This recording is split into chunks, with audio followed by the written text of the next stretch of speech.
우리 사랑하는 성도 여러분, 오늘은 우리 창세기 26장 12절에서 우리 25절 말씀을 좀 함께 나누고자 합니다.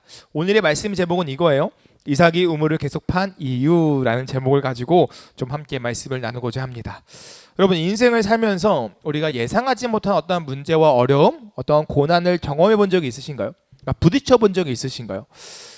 아마 있을 거예요. 그런데요, 우리가 인생을 좀 돌이켜보면, 모든 사람들이 돌이켜보면 우리는요, 고난을 대비합니다. 그러니까 다가올 역경을 미리 예견하고 준비한다라는 거예요. 예를 들어 어떤 것이 있냐면요, 우리가 차가운 물에 들어가기 전에 어떻게 하죠? 긴장 빡 하잖아요, 그렇죠? 네, 심장 마사지도 하고 뭐예요? 다가올 고통과 고난을 대비한다라는 거죠. 또요, 우리가 뜨거운 물을 마실 때 그냥 마시지 않죠.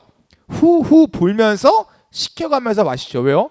뜨거운 물을 먹었을 때 오는 그 고통을 대비하는 행동이다라는 거예요. 그러니까 어떻게 보면 우리의 일상의 어떤 삶의 전반적인 어떤 부분에 있어서 우리들은요, 고통을 대비하며 살아간다라는 거예요. 이게 일반적인 삶의 모습이다라는 거죠. 왜 그럴까요? 왜 인간은 고통을 그대로 받아들이지 못하고 대비하며 살아갈까요? 심지어 예견하며 준비하며 살아갈까요? 그러니까 심플하게 인간이 고통을 느끼는 존재이고, 또 그 고통을 즐겨하지 않기 때문이다라는 거죠. 그러니까 고통을 피하고 싶은 게 인간의 일반적인 마음, 많은 사람들의 보편적인 마음이다라는 거예요. 여러분, 그런데요, 정말로 그래서 사람들이요, 자신에게 다가올 이 고통과 고난을 미리 예견하고 준비하는데 많은 에너지를 씁니다. 심지어 애기들도 마찬가지예요. 요즘 애기들이요, 학생들이요, 커서 모델 내면 돈 많이 벌고 싶어요 이래요. 그리고 왜? 이러면 저 나중에 돈이 없어서 힘들게 살고 싶지 않아요, 이렇게 이야기하거든요. 그러니까 돈 많이 벌고 싶은 이유가 무엇이냐면, 노후의 고난과 고통을 겪고 싶지 않다라는 거죠. 자신의 인생이 늘 행복했으면 좋겠다라는 거예요. 그래서 그것을 위해서 자신은 돈을 많이 벌고 싶다, 고난을 예비하고 싶고 고통을 예비하고 싶어 라고 이야기한다라는 거죠. 여러분, 그런데요, 우리 인간들이 아무리 고통과 고난을 예비하고 예견한다고 할지라도 우리가 예상하지 못하는 고난과 고통을 다 경험할 수밖에 없다라는 거예요. 이건 어쩔 수 없어요. 아무리 똑똑한 사람이, 아무리 미래의 학자가 와서 그 미래에 다가올 어떤 고난과 어떤 불행을 예측한다고 할지라도 예상치 못한 일들을 경험하는 게 이게 인생사다라는 거죠. 어떤 것이 있을까요? 좀 끔찍하긴 하지만 갑작스러운 친구의 죽음, 아니면 가족, 또 어떠한 재난으로 인한 재산의 손실, 이런 것들은요, 우리가 예견하지 못하는 일들이다라는 거예요. 그래서 예견하지 못한 이 일들, 그로부터 찾아온 고통과 고난은요, 우리에게 정말로 큰 아픔과 힘듦을 가져다 줍니다. 때로는 이게 얼마나 크면 그 고통과 고난 때문에 인생을 포기하고 싶어요라고 이야기할 정도의 고난과 고통일 때도 있다라는 거죠. 여러분, 그렇다면요, 이와 같은 예상치 못한 고난과 고통이요, 하나님의 그늘 아래, 하나님의 보호 아래 살아가는 성도들에게도 있을까요, 없을까요? 있다라는 거예요. 그러니까 분명 성도들의 삶에도요, 예상하지 못하는 이런 고난과 고통이 찾아온다라는 거죠. 분명히 하나님의 약속이 있어요. 분명 하나님의 이 섭리와 계시하심이 그의 삶 가운데 있음에도 불구하고 그 성도가 예견하지 못하고 예상하지 못하는 그 고난을 경험하며 살아간다라는 거예요. 우리의 실제적인 삶을 둘러보면 더 확신할 수 있습니다. 실제로 우리가 위 리드라는 그 책 모임을 통해서 우리 고통은 헛되지 않아요라는 책을 읽었었죠. 거기에 나오는 실제 인물인 엘리자베스 엘리어 선교사님이 계셨어요. 그 남편 선교사님이 와이리니 부족을 선교하기 위해서 떠났던 젊은, 정말로 20대의 젊은 선교사셨죠. 근데 그 남편이 어떻게 돼요? 순교당하십니다. 근데 그 순교도 되게 멋지게 순교당한 게 아니에요. 내리자마자 짱 죽어버려요. 그러니까 그 와이프 된 입장에서는 얼마나 예견치 못하는 죽음이에요. 그때 딸아이가 2살이었나 그랬다고 했다고요. 그리고 나서 재혼을 했는데 그 남편도 어떻게 해요? 죽어요, 병으로. 이런 식으로 자신의 어떠한 삶의 고통, 예견치 못하는 고통이 계속 찾아온다라는 거죠. 그렇다면 그 엘리자베스 엘리엇 그 선교사님에게는 하나님의 보호하심과 그 돌보심이 없었던 걸까? 또 그렇지 않다라는 거예요. 여러분, 그렇게 해요. 우리 성도들, 우리들, 그러니까 하나님의 그 섭리가 있는 우리들, 하나님의 그 보호하심이 있는 우리들의 삶 가운데도요, 예상치 못하는 고통이 분명히 있다라는 거예요. 그런 건 없어요. 하나님께서 함께 하시니까 우리는 행복할 거예요, 고난은 없을 거예요, 고통은 없을 거예요 라는 거 다 뻥이라는 거죠. 세상사의 성도들 자들에게도요, 고난과 고통이 분명히 찾아온다라는 거예요. 그래서 어떻게 보면요, 우리는 그 고난과 고통을 잘 대비할 필요가 있다라는 거예요. 그럼 우리는 이러한 인생의 어려움을 마주할 때, 예상하지 못하는 문제와 알 수 없는 그 고통을 마주할 때 우리는 그 마주하는 그 문제와 고통을 어떻게 해결해야 하는가에 대해서 나누고 싶은 게 오늘 본 말씀입니다. 그리고 오늘 말씀도 그것을 보여준다라고 생각해요. 실제로 이삭이 그와 같은 예상치 못한 문제를 경험하고 이 문제를 해결하는 과정을 그리는 게 오늘 이 말씀이다라는 거죠. 그래서 이 말씀이요, 성도 여러분들에게 그와 같은 은혜가 있길 소망합니다. 여러분이 마주하는 고통과 고난을 잘 해결하는 지혜로서의 말씀이 되길 간절히 소망합니다. 아멘. 감사합니다. 오늘 말씀을 천천히 한번 살펴보겠습니다. 우리 12절부터 14절 말씀을 함께 좀 읽어볼까요? 한번 읽겠습니다. 시작. 이삭이 그 땅에서 농사하여 그 해에 100배나 얻었고 여호와께서 복을 주심으로 그 사람이 창대하고 왕성하여 마침내 거부가 되어 양과 소가 떼를 이루고 종이 심이 많음으로 블레셋 사람이 그를 시기하여. 아멘. 우리가 방금 읽었던 이 12절과 14절까지 내용은 어떤 내용을 다루냐면 이삭의 번영에 대한 이야기를 다룹니다. 어떤 번영이냐면 먼저요, 이삭은요 농사에 성공한 농사꾼으로 소개하고 있죠. 여러분, 근동지방에서 농사를 짓는다라는 것은요 매우 평범한 일이었다라고 해요. 그런데 그 평범한 일 중, 그러니까 그렇게 어떻게 보면 수많은 농사꾼들 중에서 이삭은 특히 100배나 얻은 농사꾼이었다라는 거죠. 그리고 당시 이삭이요 이 자신의 거주하던 지역에서 그랄 땅으로 이주한 이유가 있었습니다. 그 전절에 소개를 해요. 뭐 때문에? 흉년 때문에. 그러니까 곡식이 없어서 먹을 것이 없어서 그랄 땅에 이주했는데 그랄 땅에 이주해서 그곳에서 농사를 지었는데 농사가 대박 난 거예요. 100배나 얻은 거죠. 그러니까 성경은 이삭을 성공한 농사꾼으로 소개하고 있다라는 거예요. 또 뿐만 아니라요, 이삭에게는 뭐가 있었냐고 이야기하면 양과 소가 떼를 이루었다라고 이야기합니다. 그러니까 어떻게 보면 이삭은 또 성공한 목자다라는 거예요. 이삭은 많은 어떤 소와 양을 거느리 성공한 목자로서 소개하고 있다라는 거죠. 그러니까 지금 성경은 이삭을 어떻게 소개해요? 성공한 농사꾼이자 성공한 목자. 그러니까 세상의 모든 부를 가진 자다라고 지금 소개하고 있다라는 거예요. 그래서요, 성경은 이러한 이삭의 번영을 이렇게 표현합니다. 그 사람이 창대하고 왕성하여 마침내 거부가 되었다라고 표현하죠.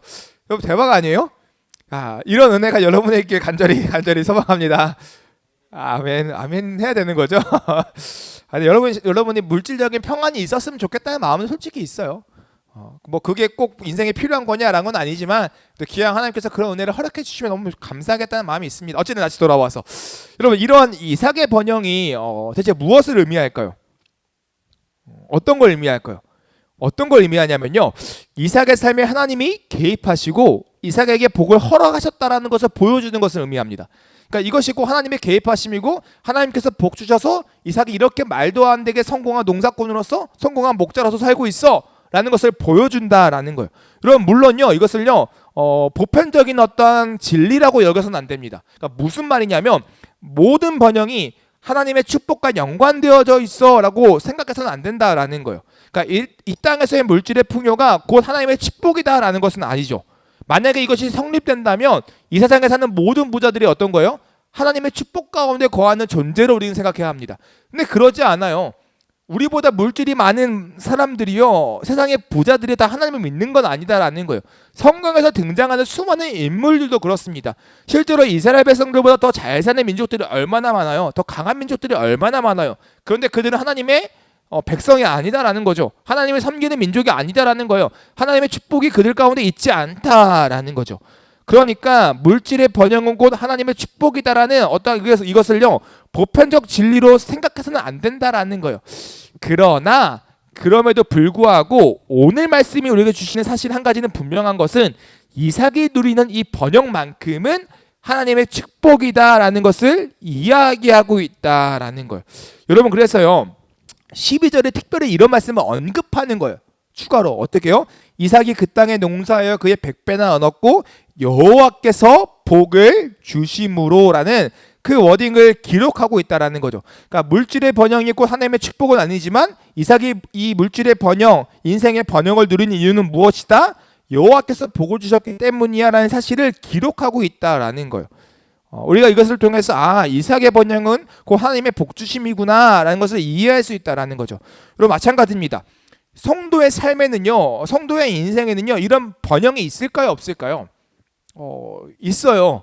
저는 있다고 확신합니다. 그러니까 이 번영은요, 단순히 물질의 번영만을 뜻하지 않아요. 그러니까 어떤 것을 의미하냐면요, 우리가 노력한 것보다 더 이상의 어떠한 결과물을 얻는 이상한 어떠한 은혜들이 성도의 삶 가운데 분명히 있다라는 거예요. 여러분, 이삭도 마찬가지입니다. 지금 이삭이 경험하는 이 은혜가요, 이삭이 어떠한 엄청난 어떠한 노력을 해서 어떠한 일을 해서 그 결과를 얻어낸 것이 아니에요. 알 수 없는 그 축복이 인생의 번영의 잘 풀림이 이삭의 삶에 임하고 있다라는 거죠. 우리가 지난주에 말씀봤던 1절부터 11절의 내용은 뭐예요? 휴육년에 따라서 그랄 땅으로 이주한 이삭이었죠. 또 그 땅에서 어떻게 해요? 이삭이요? 리브가를 자신의 아내를 누이라고 속이는 일들이 발생했습니다. 그런데 그것을요, 아비멜렉 왕에게 걸려요. 껴안고 있다가 걸린단 말이죠. 그럼 상식선으로 어떻게 돼야 돼요? 쫓겨나야 합니다. 너 어떻게 우리를 속일 수 있어? 외부인 안 그래도 음식 없어 죽겠는데 흉년이 다가와서 불안해 죽겠는데 너 나가, 이래야 되는데 어떻게 아비멜렉이요? 이삭 편을 들어서 이 리브가를 아무도 건드리지 못하도록 보호한다라는 거예요. 그러니까 알 수 없죠. 왜? 굳이? 둘이 아는 사이야? 왜? 뭐 이렇게 된다라는 거예요. 그럼에도 불구하고 알 수 없는 인생의 잘 풀림이 이삭의 삶 가운데 분명히 있었다라는 거예요. 이게 이삭의 삶이에요. 그러니까 이처럼 성도의 삶에는요, 알 수 없는 인생의 잘 풀린 번영이요, 분명히 존재한다라는 거죠. 제가 이제 이번 주 저희 스튜디오 운영하면서 이제 손님들 촬영하려고 이제 꽃을 좀 있으면 좋겠다는 생각이 들었습니다. 그래서 이제 꽃을 제가 이제 예쁘게 꾸미려고 했는데 제가 무슨 실력이 있겠어요. 투박하잖아요. 생긴 것도 투박하잖아요. 제가 할 수 있는 꽃꽂이는 없어요. 그냥 뭉텅이로 딱 이 감성밖에 없는데, 그러니까 너무 고민되는 거예요. 돈만 쓰고 시간만 낭비하고 결과물은 꽝 이럴 것 같은 거죠. 그러다가 이제 고민하다가 하나님이 주셨던 마음은 뭐냐면, 지혜가 생긴 건 뭐냐면, 내가 거래했던 이 꽃집에 가서 문의를 해봐야겠다. 왜냐면 제가 좀 안목은 좀 있는 것 같아요. 제가 사랑하는 아내에게 가끔 가다가 특별한 날에 꽃을 선물하면 아내가 늘 이래요. 어떻게 이렇게 예쁜 꽃을 사올 수 있어? 와, 오빠 꽃 고르는 눈썰미 진짜 좋다, 이렇게 얘기하거든요. 근데 그럴 때 제가 여기 홍대 근처에 있는 하나 꽃집을 되게 칭찬받았던 꽃집이 있었어요. 그리고 그 사장님이 되게 잘해 주셨어요. 그래서 생각이 나서 이제 연락을 드려요. 사장님 안녕하세요. 저는 홍대에서 뭐 하고 있는 사람인데 애들 이제 이런 조화로 혹시 이런 거 만들고 싶은데 혹시 이런 것도 하세요? 라고 이제 여쭤봤죠. 그랬더니 혹시 어떻게 생각하세요? 이렇게 물으시는 거예요. 그래서 저는 센터피스 하나 하고요, 부케 정도 이렇게 하고, 그다음에 화관하고 이렇게 생각하고 있어요. 했더니 그러니까 그러면요 제가 그냥 무료로 해드릴게요, 이러는 거예요. 그래가지고 왜요? 사장님 돈 받으세요. 아니요 비용 드릴게요. 괜찮아요. 비용 받으세요. 했더니 아니요 저 그냥 해보고 싶었어요. 제가 그냥 무료로 해드릴게요. 괜찮아요. 한 3번 실랑이 했어요. 돈 받으세요. 아니요 괜찮아요. 돈 받으세요. 아니요 괜찮아요. 왜? 이해가 안 가요. 심지어 어떻게 하셨냐면 이제 그러면 이제 꽃이나 이런 것들을 어떻게 하실 생각이냐요. 그래서 제가 그 고터에 고속터미널에 있는 이 도매시장, 꽃시장 갔다 올 수 있다. 그런데 제가 어떤 곳을 살지 몰라서 안목이 없어서 그게 좀 걱정이다라고 이제 이렇게 얘기를 했죠. 그랬더니 이제 사장님께서 그러면 제가 금요일 날 꽃시장을 가는데 가는 김에 제가 사서 다 해드릴게요, 이러시는 거예요. 그러니까 생각해 보세요. 무료로 해주는데 장도 봐주고 그거 다 세트 만들어가지고 갖다 줘. 돈도 안 받아. 재료값만 받아요. 이게요, 알 수 없다라는 거죠. 제가 그분하고 거래를 많이 했냐? 아니요. 3번 정도 샀나? 2번, 2-3번밖에 안 샀어요. 근데 이게 말도 안 되는 일들이 분명히 벌어진다라는 거예요. 제가 뭐 친절하게 대해서 알 수 없는 하나님의 일하심이라고 생각합니다. 그러니까 성도된 자에게 하나님께서 그 삶에 개입하시고 이끌어 가시는 하나님의 일하심이다라고 생각해요. 여러분, 어쨌든 이러한 이 하나님의 일하심이요, 우리 삶 가운데 분명히 있을 수 있다라는 거예요. 그런데 여기서 잘 생각해야 하는 것은 무엇이냐면요, 이러한 인생의 잘 풀림과 번영이 분명히 성도의 삶 가운데 있지만 이게 정말로 하나님의 복일까라는 질문은 늘 던지며 살아야 한다라는 거죠. 그러니까 제가 이 꽃집 사장님과 있었던 일들이 정말 하나님의 축복일까라는 그 질문이 있어야 한다라는 거예요. 무조건 인생이 잘 풀린다고, 야 하나님께서 복 주셨어, 잘 되게 하셔, 이렇게 생각하면 위험하다라는 거죠. 여러분, 그래서요, 이와 같은 질문과 점검이 성경을 가르쳐 뭐라고 이야기하냐면 깨어있는 신부의 자세다라고 이야기합니다. 신랑을 기다리는 신부의 자세여야 한다. 그러니까 마지막 때를 기다리는 이 신부의 자세여야 한다라고 이야기를 한다라는 거예요. 여러분, 그래서 우리가 인생이 잘 되면 번영이 분명히 있어요. 그러면 그럴 때마다 우리는 이것이 정말 하나님의 축복인가를 자꾸 돌이켜보며 질문하며 점검하며 살아가는 삶의 자세가 필요하다라는 거예요. 자, 어쨌든 다시 돌아와서 여러분 이처럼요 이삭의 번영은 하나님의 축복이 확실하죠. 성경이 이를 증언하고 있기 때문이라는 거예요. 그런데 이런 축복에서요 이삭이요 갑자기 큰 고난을 마주합니다. 이 고난은요 그 누구도 예상하지 못했던 고난이었습니다. 우리 14절 말씀 보니까 이렇게 이야기해요. 양과 소가 떼를 이루고 종이 12만원으로 블레셋 사람이 그를 시기하여 라고 이야기합니다. 여러분 이삭이요 잘 됐어요. 가진 게 많아요. 그러면 주변 사람들이 붙을 것 같잖아요. 그러니까 속된 말로 싸바싸바 할 것 같잖아요. 그런데 오히려 이삭의 번영이 어떻게 해요? 그 블레셋 사람들의 시기를 가지고 옵니다. 그러니까 이삭을 향한 이 블레셋 사람들의 태도를 바꿔버린다라는 거예요. 실제로 어떤 일들이 생기냐면 15절에요. 이 모든 우물을 막고 흙으로 메웠다라고 이야기합니다. 그 아버지 아브라함 때에 그 아버지 종들이 파는 모든 우물을 막고 흙으로 메웠더라. 그러니까 이삭을 향한 어떠한 태도가 시선이 바뀌면서 이삭이 사용해야 하는 그 우물을 막아버리는 그들의 행동이 생긴다라는 거예요. 여러분 이 당시에요 우물의 가치는요 우리가 생각했던 것보다 더 큽니다. 여러분 우물이요 뭐 있어도 그만 없어도 그만 이런 게 아니라는 거예요. 여러분 이 우물은요 생계와 연관되어 있습니다. 그러니까 자신의 재산과 직결되어 있는 게 우물이고 생존과 연계되어지는 게 우물이다라는 거예요. 여러분 그런데요 이 우물을 어떻게 해요? 이 블레셋 사람들이 메꿨다라는 거예요. 그러니까 이삭에 대한 호의는 온데간데 없고 이삭에 대한 어떤 거 적개심, 적개감만 가득했다라는 거죠. 분명히 그 전까지만 해도 이삭에 대한 호의가 조금은 있었습니다. 근데 그게 다 사라지고 없다라는 거예요. 여러분 생각해 보겠습니다. 이 사람들이요 이삭을 향한 이 적개심이 얼마나 컸냐면 이 우물을 메울 정도였다라고 이야기해요. 여러분 우물을요 메우는 게 현실적일까요? 빼앗는 게 현실적일까요? 빼앗는 거. 빼앗으면 자기가 쓸 수 있으니까. 그러니까 좀만 이성적인 생각이 돌아간다면 우물을 메울 수 있는 정도의 어떤 힘이 그들에게 있었다면 메우지 않고요 빼앗으면 돼요. 그리고 자기가 쓰면 돼요. 근데 오늘 말씀은 뭐라고 해요? 메웠다라고 이야기하죠. 그 말은 뭐예요? 그들이 정상적인 어떤 사고가 못할 정도로 뭐에 빠져있다? 시기와 질투에 빠져있다라는 거예요. 여러분 이게 가능할까요? 가능해요. 실제로 우리 주변에도요 어떤 눈이 멀어서 시기심에 질투심에 눈이 멀어서 정말로 이성적으로 행동하지 않는 그런 사례들을 우리가 종종 듣곤 합니다. 그러니까 그 사람에 대한 적개와 분노가 크면요 사람이 이성을 잃어요. 그리고 어떻게 하면 그 사람이 가장 괴로울까? 가장 힘들까를 생각한다라는 거죠.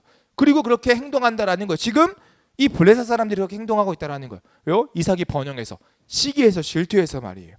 여러분 근데 이런 상황 속에서요 이 이삭을 향한 시선이 어떻게 바뀌었는지를 성경이 계속 소개합니다.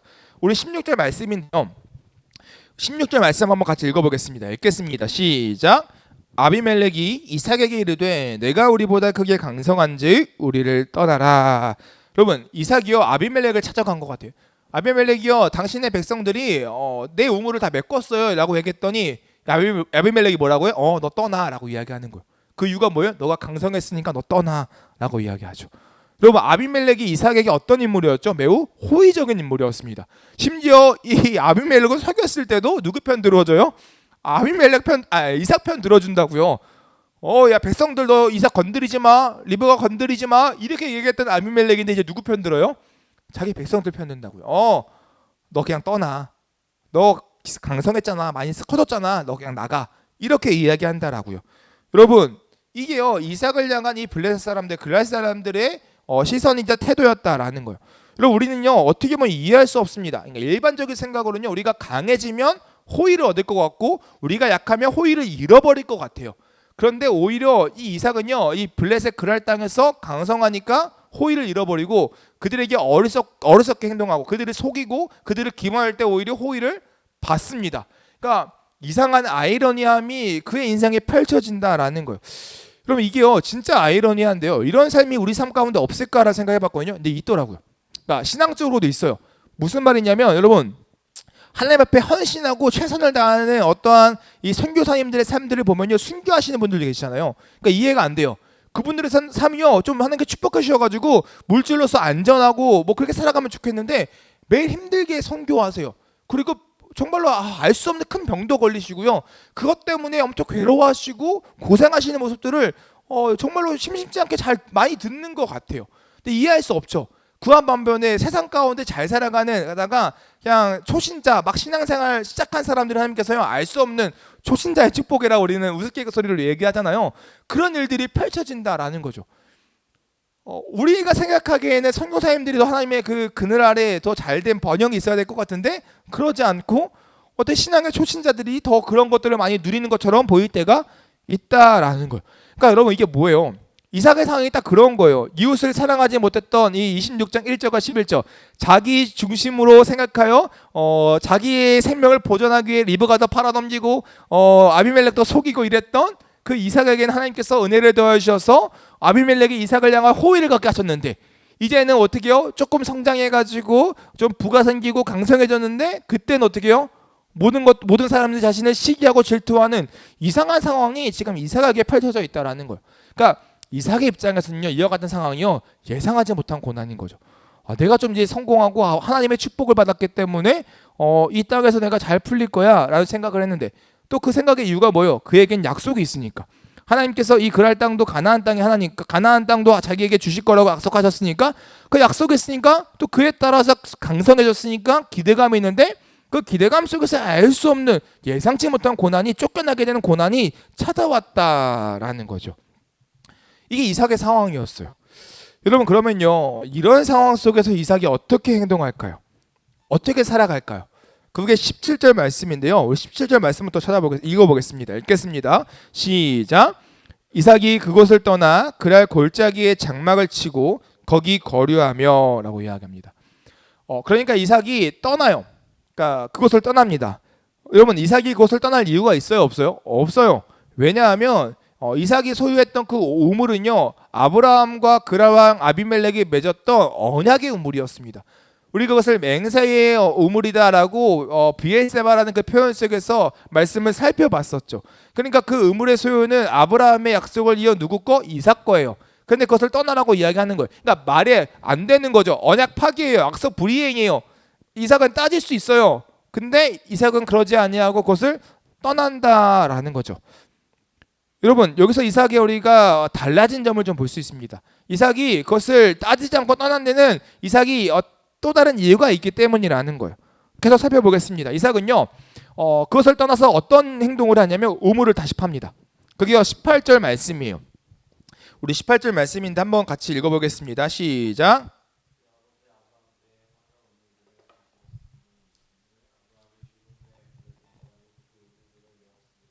이삭이 그 물들의 이름을 그의 아버지가 부르던 이름으로 불렀더라.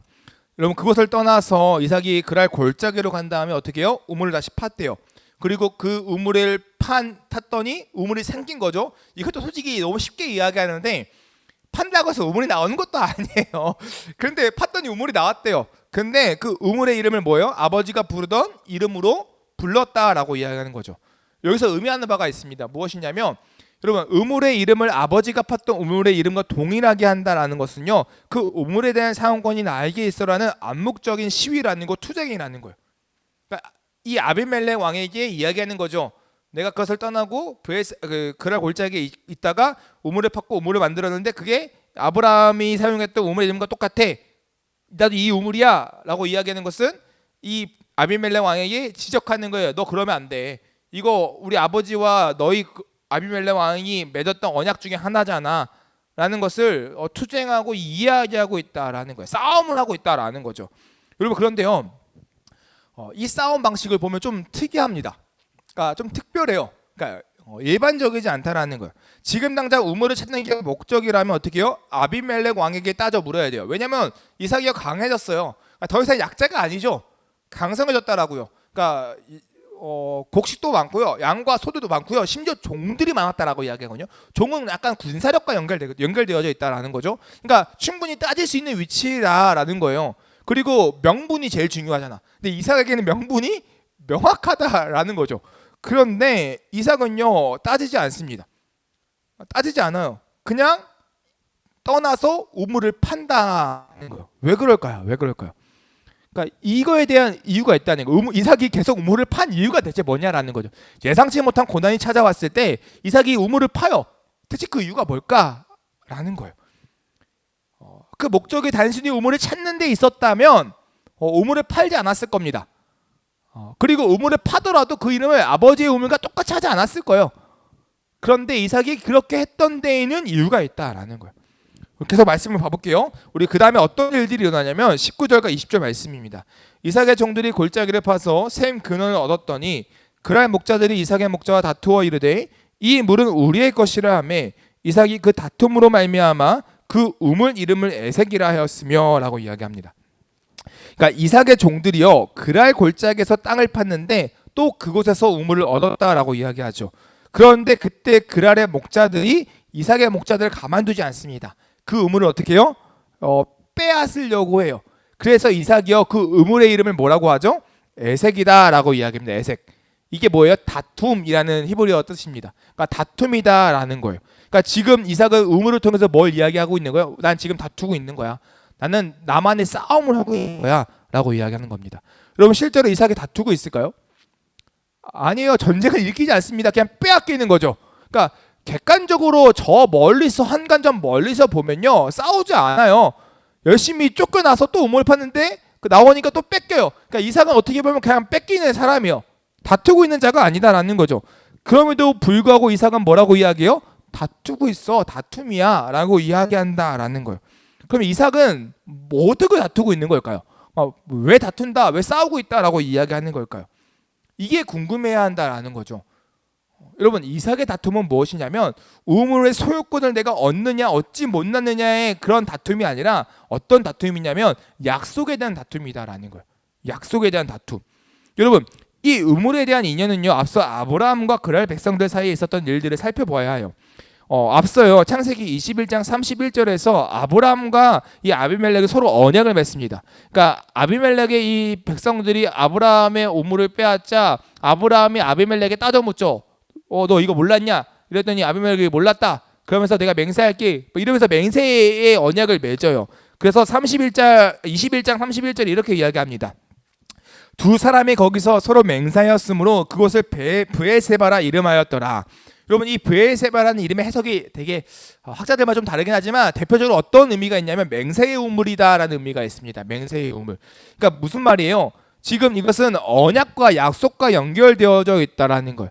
그러니까 여러분 지금 이삭은요 우물을 빼앗기는 문제가 단순히 내가 생계를 이어갈 수단을 빼앗기느냐 빼앗기지 않느냐의 문제가 아니라 하나님의 약속을 내가 이루어가느냐 이루어가지 못하느냐라는 약속을 이어가는 다툼의 문제로 여기고 있다라는 거예요. 여러분 이게 성경이 우리에게 주는 하나의 진리이자 하나의 큰 교훈입니다. 무슨 말이냐면 세상은 하나님이 우리에게 주신 약속을 빼앗아 가려고 한다라는 거예요. 그러니까 세상이 우리에게 건드리는 이 싸움은요 단순히 우리 생존권을 뺏어가냐 뺏어가지 않느냐 우리 재산을 뺏어가냐 뺏어가지 않느냐의 문제가 아니라 세상이 성도에게 거는 싸움은 무엇이냐면 약속을 잃게 만드느냐 약속을 이어가게 만드느냐 이 싸움이다라는 거예요. 약속을 희미하게 만든다라는 거예요. 그래서 마치 그 약속이 의미 없는 것처럼 여겨지게 만든다라는 거죠. 지금 블레셋 사람들이 이삭이 이와 같이 하는 거예요. 야 아브라함의 약속이 아직 유효한 것 같아? 아브라함과 아브라함 때의 그 그라왕 아비멜렉이 한 약속이 여전히 유효한 것 같아? 그 약속은 끝났어. 그 약속은 이제 의미 없어. 아니 너에게 하신 하나님의 약속은 이제 무효야 라는 그 메시지를 암묵적으로 보여주는 거예요. 뭘로? 우물을 빼앗음으로. 그것을 드러낸다라는 거죠. 근데 이러한 세상의 소리 앞에 이삭은 뭐 하는 거예요? 싸우는 거예요. 다투는 거예요. 뭐요? 우물을 파면서 아니 봐봐 우물은 여전히 유효해. 아니 너가 빼앗아봐 우물이 끝난 것 같아? 약속이 끝난 것 같아? 아니 봐봐 약속은 여전히 있어. 그 이삭만의 싸움을 계속하고 있다라는 거예요. 이삭은 그 약속의 유효함을 증명하기 위해 계속적으로 자신만의 방법으로 싸우고 있다라는 거죠. 계속 우물을 파면서 말이에요. 여러분 그래서요 마침내 우물을 막 파다가요 이제 이 백성들이 그랄 백성들이 이 사람들을 안 건드린 시기가 옵니다. 그래서 어떤 이야기를 하냐면 이런 이야기를 해요. 이삭이 거기서 옮겨 다른 우물을 팠더니 그들이 다투지 아니하였으므로 그 이름을 르호봇이라 하여 이르되 이제는 여호와께서 우리를 위하여 넓게 하셨으니 이 땅에서 우리가 번성하리로다 하였더라라고 이야기합니다. 그러니까 계속되는 우물 파기에 그랄 사람들도 우물을 빼앗기를 멈춘 거예요. 그리고 이삭은 그 우물을 가리켜 르호봇이다라고 이야기하죠. 르호봇은 뭐예요? 여호와께서 우리 땅을 지경을 넓히셨다라는 거예요. 그러니까 이것은 곧 자신의 어떤 번성함을 말씀하시는 거죠. 이 번성함은 뭐예요? 하나님께서 아브라함 때부터 주셨던 언약의 연속성이에요. 너의 자손이 더 별과 같이 모래와 같이 많아지겠다라고 하는 땅에 대한 약속과 자산에 대한 약속이 동시에 그러니까 담겨져 있는 말이다라는 거죠. 그러니까 이삭이 무엇을 이야기하는 거예요? 역시 우리 하나님은 우리에게 주신 약속을 절대로 사라지게 하실 분이 아니야. 그 약속을 이제 이어가실 거야. 봤지? 포기하지 않았더니 일로보 주님의 약속을 더 펼쳐가실 거야 라는 고백으로 이어지고 있다라는 거죠. 여러분, 그리고 그 고백과 함께 이제 이삭은 드디어 그랄 땅을 떠납니다. 그러니까 자신이 하고 싶은 말 다 하고 이제 그랄 땅을 떠나고 어디 가냐면 그 약속의 장소 브엘세바로 가요. 브엘세바로 간 다음에 이제 머물렀는데 그때 누가 나타나냐? 하나님이 나타나십니다. 하나님이 나타나세요. 그리고 24절에요 이렇게 말씀하시는 거예요. 한번 같이 읽어볼게요. 24절이요. 시작. 그 밤에 여호와께서 그에게 나타나 이르시되 나는 내 아버지 아브라함의 하나님이니 두려워하지 말라. 내 종 아브라함을 위하여 내가 너와 함께 있어 내게 복을 주어 내 자손이 번성하게 하리라 하신지라. 아멘. 이삭이 그 약속이 유효해. 약속이 끝나지 않았어. 막 진짜 영적 전쟁 싸움 막 우물을 계속하면서 고백하고 나서 그 약속의 땅 브엘세바를 갔더니 하나님께서 어떻게 해요? 다시 한번 약속을 보여주세요. 맞아. 너 그 믿음 맞아. 맞아. 그 믿음 아주 유효한 거 맞아. 내가 내 종 아브라함을 위하여 했던 그 약속 너에게 여전히 유효해. 내게 복을 주어 내 자손이 번성하게 하게 할 거야 라고 하나님께서 그 마음과의 약속을 한 번 더 심어주신다라는 거예요. 여러분, 이게요 하나님의 일하심이다라는 거예요. 그러니까 정말 이삭의 고백 속에서 하나님이 나타나 주셔서 어떻게 해요? 위로해 주시고 격려해 주시고 잘하고 있어. 충성된 종아다. 잘하고 있어. 이렇게 말씀하고 계신다라는 거예요. 그러니까 이어서 이삭이 어떤 행동을 하냐? 그게 25절 말씀이에요. 25절 말씀 이렇게 이야기합니다. 이삭이 그곳에 제단을 쌓고 여호와의 이름을 부르며 거기 장막을 쳤더니 이삭의 종들이 거기서도 우물을 팠더라. 뭐예요? 예배했다라는 거예요. 그리고 또 종들이요 어떻게요? 우물을 팠어요. 여전히 약속을 따라 믿음의 행위와 믿음의 삶을 살아갔다라는 거죠. 사랑하는 성도 여러분, 이삭은요 이 다툼 속에서 단순히 자신의 생기권을 주장한 것이 아닙니다. 우물 소유권을 돌려받기 위한 싸움을 한 것이 아니에요. 여러분, 이삭이 하나님이 주신 그 축복 속에서 그리고 알 수 없는 세상의 그 고통과 고난, 그러니까 세상의 공격 속에서 마주하는 고통과 고난 속에서 이삭이 행했던 그 싸움과 그 전투는 무엇이냐? 행동은 무엇이냐? 하나님께서 주신 자신의 그 약속을 흔들려는 세상 가운데에 약속을 계속 선포하는 거였어요. 뭐예요? 우물을 파면서. 아니, 우물 빼서 봐. 아니, 너가 약속을 없애려고 해봐. 과연 그게 없어지나? 우물 아무리 메꿔봐. 과연 그게 메꿔지나? 하나님의 약속이 사라졌다고? 웃기지 마. 그 약속은 여전히 유효해. 우물을 계속 팠다라는 거예요. 이게 예상치 못한 고난 속에서 마주한 이삭의 행동이다라는 거죠. 사랑하는 성도 여러분, 세상은 우리를 향해 저와 여러분들 향해 어떤 공격을 할까요? 우리가 예상하지 못하는 이 고난과 공격, 고통과 고난 뭐예요? 주님이 주시는 그 약속을 흔들려는 세상의 고난이에요. 공격이에요. 너 성도로서 잘 살아간다고 하나님이 너와 함께 하신다고 정말 그럴 것 같아? 예상치 못한 고난과 공격이 찾아오면 그게 흔들린다고요. 세상은 그걸 바라는 거예요. 그러나 성경은 이야기하죠. 그거 흔들리지 말라고. 이삭처럼 계속 우물을 파라고. 너에게 주신 하나님의 약속의 유효함을 세상 가운데 계속 선포하라고. 이것을요 말씀으로 우리에게 보여주신다라는 거죠. 이게 우리가 싸워야 하는 이 세상 가운데 싸움의 방식이다라는 거예요. 눈에는 눈이 이에는 이. 성경은 이렇게 하라고 하지만 이게요 이 법칙이 그런 법칙이 아니에요. 우리 마치 이것을 오해해서요 내 소유권을 빼앗아 그 소유권 다시 되찾읍시다 뭐 이렇게 이야기하는데 그게 아니라는 거죠. 우리가 선포하고 세상에 싸워하는 싸움의 방식은 하나님의 약속을 선포하는 거예요. 약속을 잃지 않는 거다라는 거예요. 여러분, 우리가요 세상과의 싸움에서 왜 자꾸 기가 죽는지 아세요? 약속이 흔들려서 그래요. 우물의 소유권을 빼앗겼다라고 생각해서요. 그러니까 그 우물 속에 담겨진 하나님의 약속을 봐야 되는데 뭘 보냐면 우물 속에 담겨진 하나님의 약속을 보는 게 아니라 우물을 보는 거예요. 와, 이거 우물 하나 구하기도 힘든데 이거 약속해서 내 건데 이거 왜 뺏어가지? 이거 어떻게 찾지? 양이라 좀 줄까? 소 좀 나눠줄까? 이거 종 좀 재산 몇 번 떼주면 좀 해주지 않을까? 비굴해지니까 세상 가운데 기가 죽고 아무렇지도 그냥 대충 살 수밖에 없는 거다라는 거죠. 그래서 작아지는 거예요. 그러나 성경은 그럴 필요가 없다라고 이야기하는 거죠. 우리가 싸워야 하는 삶은 그 약속을 늘 붙들며 살아가야 한다라는 거예요. 사랑하는 성도 여러분, 저는 저와 여러분들이 세상 앞에 당당해지는 우리가 되길 소망합니다. 교만하라는 소리가 아니에요. 거만하라는 소리가 아니에요. 뭐 꼿꼿이 세우고 살라는 소리가 아니에요. 당당해지라는 소리는요, 하나님의 약속이 여전히 유효함을 믿음으로 선포하며 고백하며 살아가라는 거예요. 소유권을 빼앗겠다고 기죽지 말라는 거예요. 인생에 예상치 못한 고난이 찾아왔다고 주눅들지 말라는 거예요. 그것 때문에 나의 약속이 사라졌어, 하나님이 주신 약속이 사라졌어 라고 생각하지 말라는 거예요. 여전히 하나님의 약속은 유효하고 그분과 함께하는 삶에게는 여전히 하나님께서 허락하신 복과 번영이 있음을 고백하며 살아가라는 거죠. 사랑하는 성도 여러분, 저는 여기 계신 성도 여러분들이요, 세상과 당당히 맞서는 여러분 되시길 소망합니다. 정말 애세게 그 싸우며 나아가는 여러분 되시길 간절히 소망합니다. 오늘 우리가 25절까지 읽었지만요, 그 이후의 말씀이 어떤 말씀이 나오는지 아세요? 세상이 인정하는 말씀이 나와요. 실제로 쫓겨났잖아요, 이삭이요. 그리고 나서 누가 찾아오냐면 브엘세바로 아비멜렉이 찾아옵니다. 그리고 나서 28절에 이렇게 이야기해요. 한번 같이 읽어볼까요? 28절 한번 읽어보겠습니다. 시작.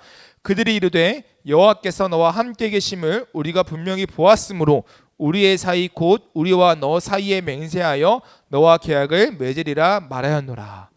이건 웃겨요. 쫓겨날 때는 언제고 쫓아낼 때는 언제고. 이제 브엘세바로 누가 와요? 아비멜렉이 찾아와서 계약하자. 하나님의 살아계심을 너를 통해 보았어. 이렇게 이야기한다고. 이게 성도의 삶이에요. 승리를 얻는 성도의 삶이 그렇다라는 거죠. 분명히 우리도 우리의 삶도 이와 같은 축복이 있는 줄 압니다. 그 마지막 때에 분명히 이 순간이 올 거예요. 세상이 와서 당신이 맞았습니다. 하나님을 살아계시고 하나님 나라는 존재하고 그 나라 가운데 당신 하나님의 자녀로서 특별한 존재로 살아갑니다. 라는 그 고백이, 그 외침이 분명히 우리 삶 가운데 있는 줄 압니다.